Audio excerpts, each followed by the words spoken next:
I never thought I'd come face to face with real madness. You hear about it, see it in movies, but nothing prepares you for the raw, primal fear of meeting someone who has lost touch with reality. That night, our lives changed forever.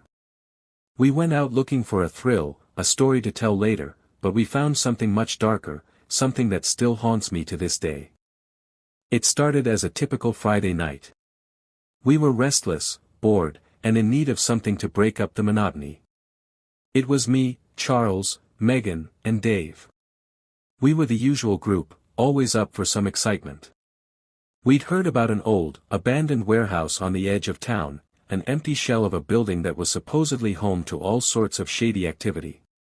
The stories varied depending on who you asked. Some said it was a drug den, others said it was a hideout for criminals. But the most intriguing rumor, the one that caught our attention, was that a madman lived there. People whispered about him in hushed tones, claiming he was a recluse who had lost his mind and would attack anyone who ventured too close. Naturally, we dismissed it as just another urban legend. We'd explored abandoned places before, and nothing bad had ever happened. We figured we'd sneak in, look around, and maybe have a good scare. So, around midnight, we piled into Charles's car and headed out to the warehouse. The place was easy enough to find. It stood on the edge of an industrial area that had long been forgotten, a relic of a time when the town had been more prosperous.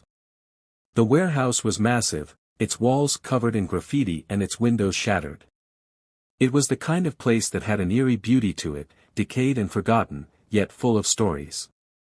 We parked the car a few blocks away and walked the rest of the distance, the sound of our footsteps echoing off the concrete.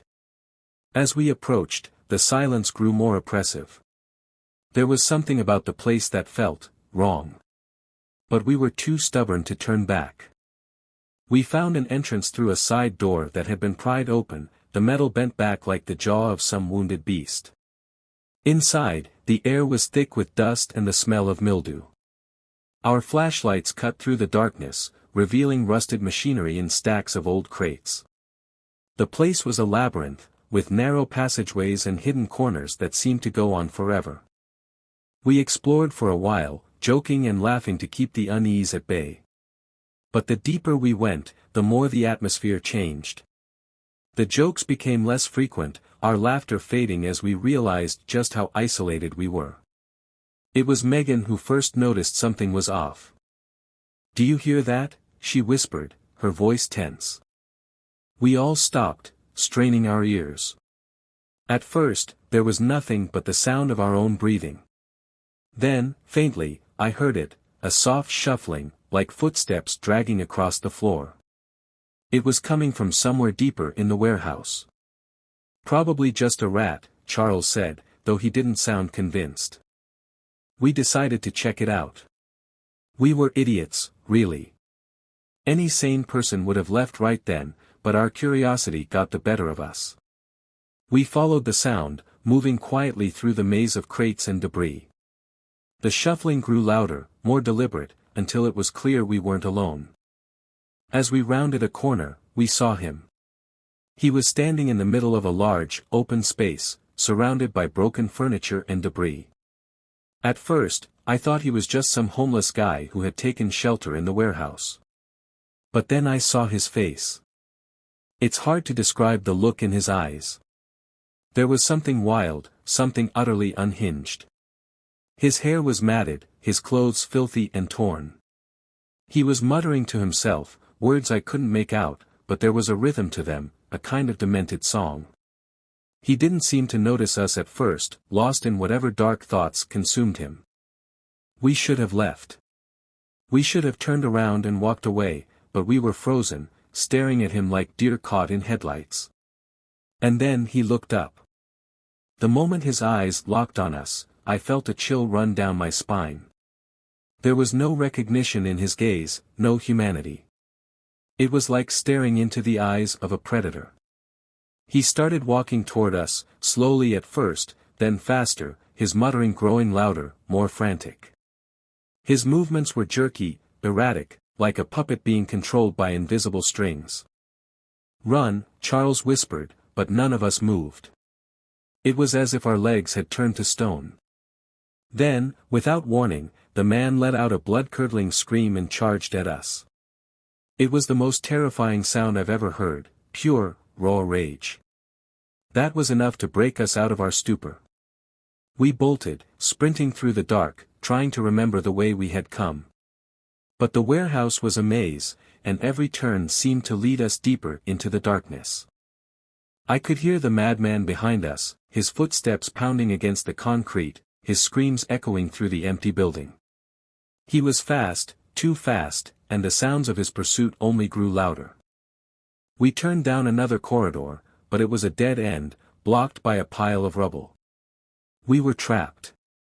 I could hear Megan sobbing, Charles cursing under his breath, but there was no time to think, no time to panic. The madman was almost upon us.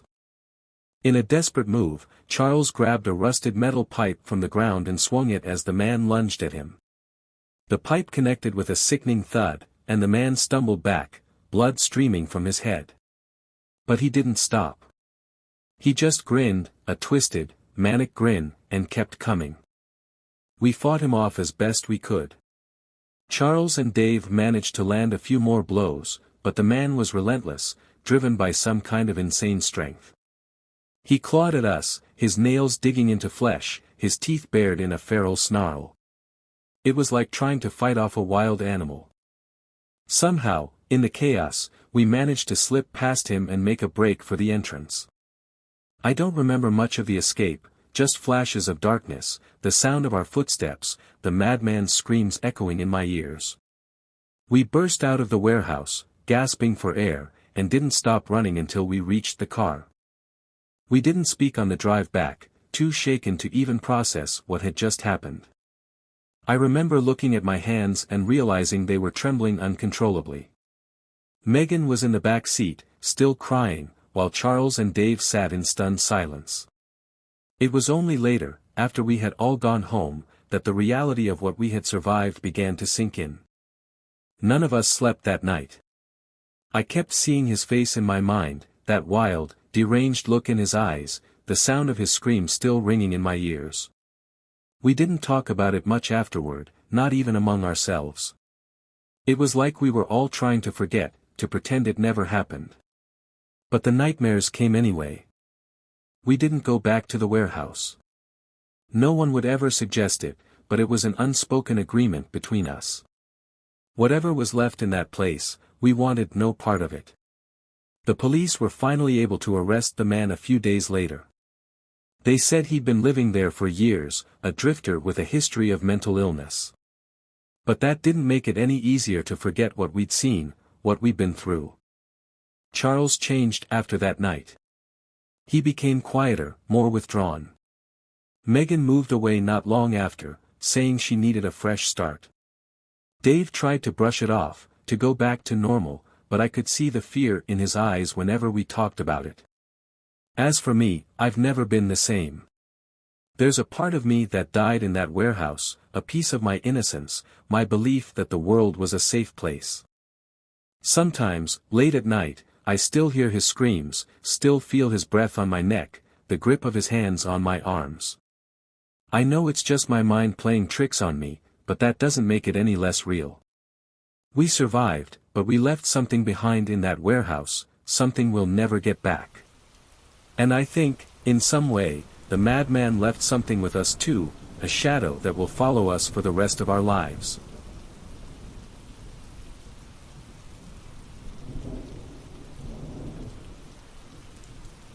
It was supposed to be our big break, our first video for the YouTube channel we'd been talking about starting for months.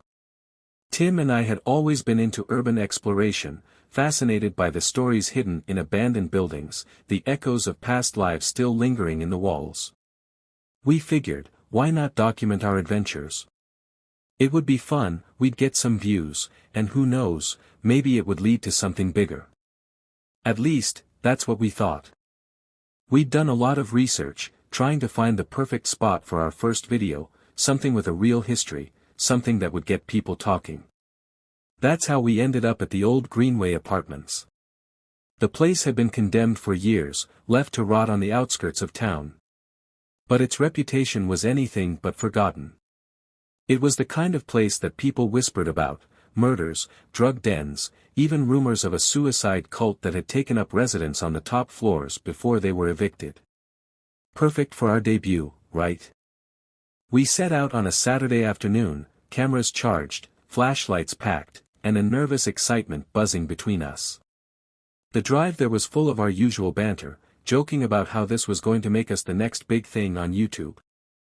"Dude, this is gonna be epic," Tim said, grinning as he navigated the twisting roads leading to the complex. "We're gonna be like the Ghostbusters, but with more subscribers." "Yeah, man," I laughed.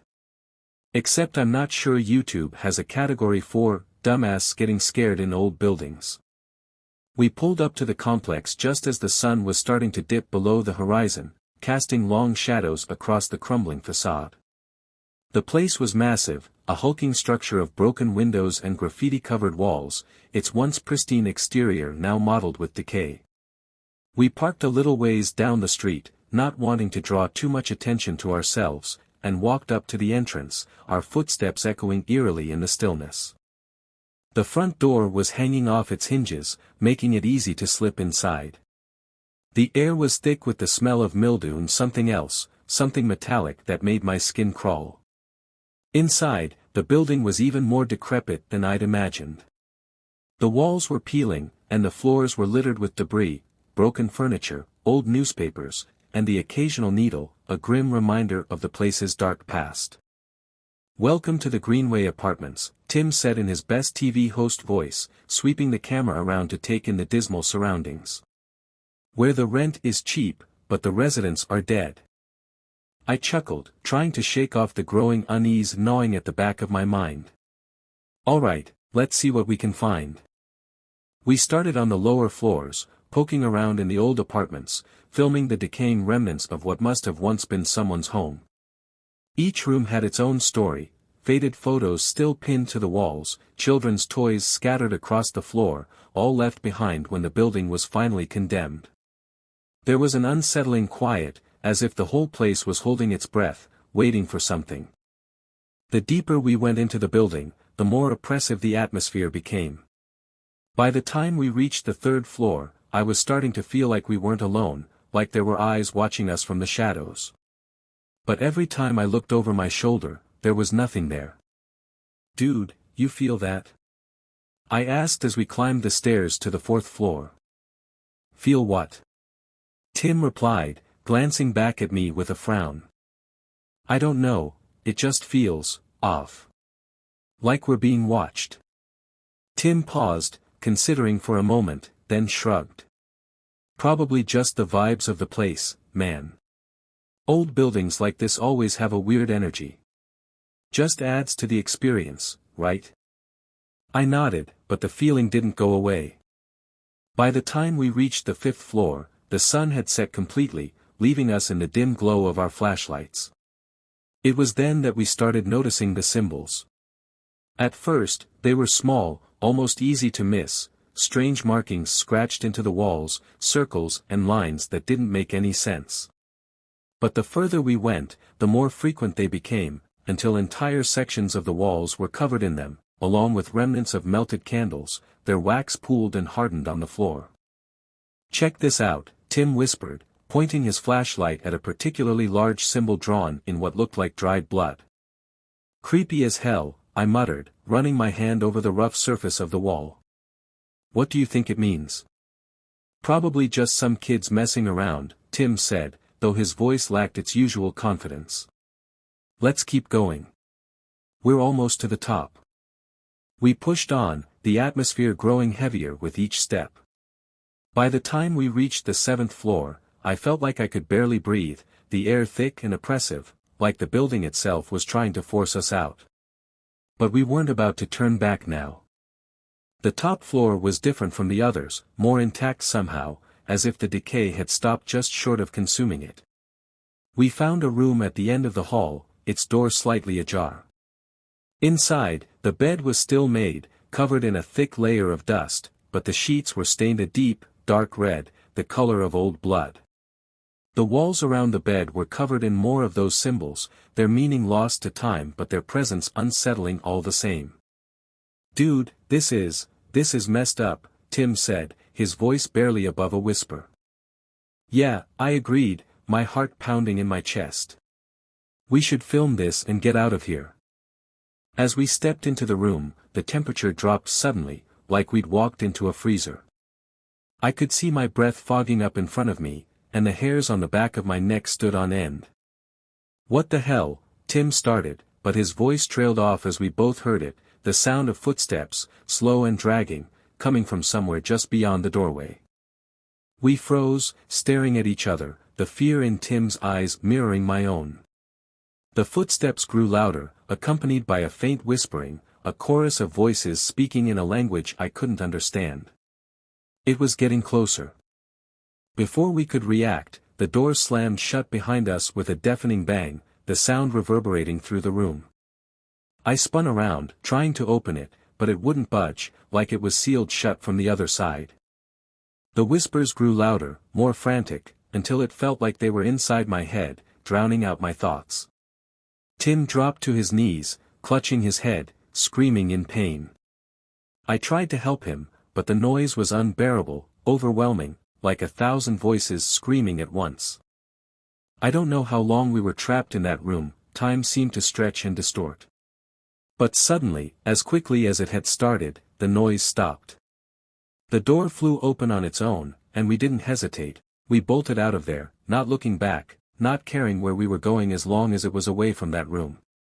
We tore down the stairs, but the building seemed to twist around us, the floors stretching on endlessly, each one identical to the last. My legs burned from the effort, but I kept running, driven by pure fear. Finally, after what felt like hours, we burst through the front door and out into the night. The outside world was eerily quiet, no wind, no distant city noise, just an unnatural stillness that made my skin crawl. We didn't stop running until we were back at the car, gasping for breath, our hearts pounding in our chests. Neither of us spoke on the drive back, too shaken to even process what had just happened. When we finally reached my place, we just sat there in the car, staring ahead, trying to make sense of it all. "We're never doing that again," Tim finally said, breaking the silence. "Agreed," I replied, my voice trembling. "That place, it's not right." We both agreed to never speak of it again, to let that night fade into the past. But even now, I can't forget what happened in that building. I'll never forget the fear, the feeling of being trapped, of something ancient and malevolent watching us from the shadows. We didn't start the YouTube channel. After that night, we didn't have the heart for it. The footage we took that night is still on my computer, but I've never watched it.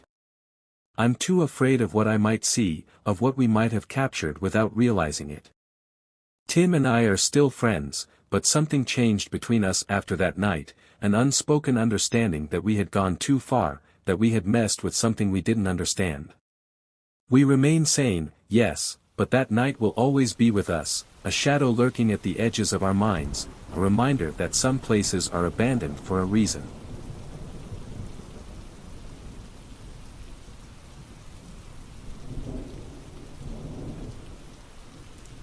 The abandoned hospital. I don't know why we thought it was a good idea. Maybe it was boredom, or maybe we were just looking for something to break the monotony of our uneventful lives. The abandoned hospital had always been there on the outskirts of town, looming over the landscape like a dark secret. For years, it had been the subject of whispered stories, tales of strange disappearances, of people who ventured in and never came out, of ghostly apparitions that roamed the halls. We'd laughed off the warnings as exaggerated folklore, the kind of thing kids tell each other to scare themselves. But there was always that little seed of doubt. What if the stories were true? The night we decided to explore it was cold, the kind of cold that seeps into your bones and makes you shiver from the inside out. There were 5 of us, Tom, Jake, Megan, Jody, and me. We were the usual crew, always looking for the next thrill. We had explored abandoned buildings before, but this one felt different. It wasn't just the darkness that surrounded it, but something deeper, something that seemed to cling to the air like a warning. But we brushed it off. We were too old for ghost stories, too eager to prove we weren't afraid of anything. The hospital was enormous, a monolithic structure that had once been a place of healing but now stood as a decaying monument to forgotten tragedies. The windows were shattered, and the doors hung off their hinges, creaking ominously as we pushed them open. The smell hit us first, a stale, moldy stench mixed with something else, something metallic and sour. It was like the building itself was rotting from the inside out. Our footsteps echoed as we entered the lobby, a vast, empty space filled with overturned chairs and broken glass. The light from our flashlights flickered over peeling wallpaper and old medical equipment left to rust. I remember feeling uneasy, as though we were being watched, but I kept it to myself. No one wanted to be the first to admit they were scared. As we moved deeper into the hospital, the temperature seemed to drop. It wasn't just the cold night air, it was something unnatural, a chill that gnawed at your nerves. The hallways were long and winding, lined with doors that led to rooms we didn't dare to enter. Every so often, we would hear a noise, soft whispers, the distant clatter of something falling. We kept telling ourselves it was just the wind, or maybe a rat scurrying through the debris. But the further we went, the harder it was to believe that. Eventually, we reached the surgery ward. The atmosphere here was heavier, more oppressive, as if the very walls were closing in on us. The operating rooms were still eerily intact, with rusted surgical tools scattered on blood-stained tables. It was in one of these rooms that Tom found the file. "Hey, check this out," he called, holding up a worn manila folder. It had been lying on a rusted bed, partially covered by a decaying sheet. We gathered around as he opened it, revealing a photograph of a young child. The kid couldn't have been more than 6 or 7, with wide, frightened eyes staring up at the camera. The details of the file were disturbing, medical notes about a series of experimental procedures, vague descriptions of a terminal illness that didn't seem to match anything we'd ever heard of. There was no date, no name, just a case number and the ominous word, deceased. A sense of dread washed over me as I stared at the photo. The room suddenly felt colder, the shadows darker. Megan shivered and rubbed her arms. "Let's get out of here," she whispered, her voice trembling. No one argued. But as we turned to leave, something changed. The hallway outside the operating room wasn't the same one we had come from. The familiar path we had taken had vanished, replaced by a narrow, winding corridor that seemed to stretch on forever. Panic started to set in as we realized we were lost. Jake tried to retrace our steps, but every door we opened led to a different room, none of which we recognized. It was as if the hospital itself had come alive, reshaping its interior to keep us inside. The whispers grew louder, more insistent, like voices just out of earshot. And then, the shadows began to move. At first, it was subtle, just a flicker at the edge of my vision, like something darting past in the darkness. But soon, the shadows seemed to take on a life of their own, elongating and stretching, creeping towards us no matter where we pointed our flashlights. The light did nothing to dispel them, it only made them more menacing, like they were feeding off our fear. "Do you hear that?" Jody's voice was barely above a whisper, her eyes wide with terror. "Hear what?" I asked, my own voice shaking. "The children, they're crying." I strained to listen, and then I heard it, a faint, distant sound, like the muffled sobs of a child. But it wasn't just one, it was a chorus of cries, coming from all around us. It was impossible to tell where it was coming from, but it was getting closer, growing louder with each passing second. Tom started to mutter under his breath, his eyes glazed over as he clutched the patient file to his chest. "The children, they never left, they're still here, they're still here." "Tom, snap out of it." Jake grabbed his shoulders, shaking him violently, but it was like Tom was in a trance, lost in some nightmare we couldn't see. We had to get out, but every direction we turned seemed to lead us deeper into the labyrinth. The walls themselves felt alive, pulsing with a dark energy that seeped into our bones. The cries of the children grew louder, more frantic, echoing through the halls like a haunting lullaby that refused to end. And then we saw them, the figures. They emerged from the shadows, slowly at first, like wraiths stepping out of a nightmare. They were dressed in tattered hospital gowns, their faces twisted in agony and rage. Their eyes were hollow, empty sockets that stared right through us. They moved slowly, deliberately, their footsteps echoing ominously as they closed in on us. Megan screamed, and that was the breaking point.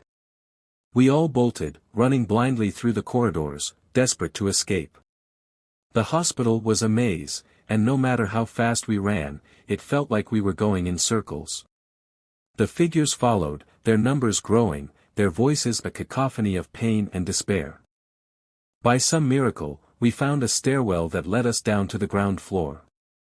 The doors we had entered through were gone, but there was another exit, a fire escape that led out into the cold night air. We burst through it, gasping for breath, and didn't stop running until we were far away from that accursed place.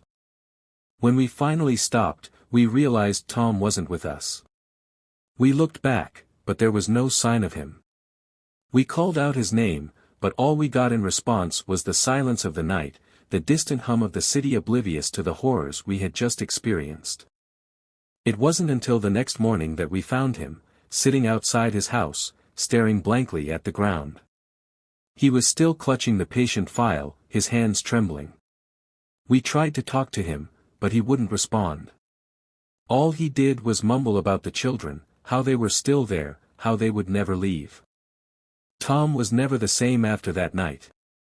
He became a shell of his former self, lost in his own mind, haunted by whatever it was he saw in that hospital. We tried to help him, but it was like he was trapped in that place, reliving the terror over and over again. In the end, we had to let him go. The last I heard about Tom, he had been admitted to a psychiatric facility. They said he wasn't responding to treatment, just sitting in his room, staring at the walls and murmuring about the children who never left. I still dream about that hospital sometimes.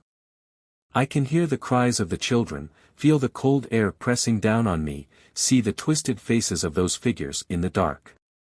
I try to tell myself it was all in our heads, that there's a rational explanation for what we saw. But deep down, I know the truth. Some places are just wrong, and the hospital was one of them. We were lucky to get out, but a part of us never really left. That place took something from us, something we'll never get back. And as for Tom, well, I think a part of him is still there, wandering those endless halls, searching for a way out that doesn't exist.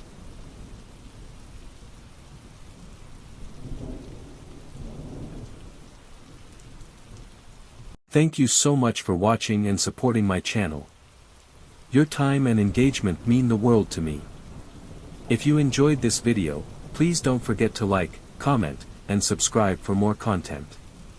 And be sure to hit that notification bell so you never miss an update. Your support keeps this channel going, and I truly appreciate each and every one of you. Thank you.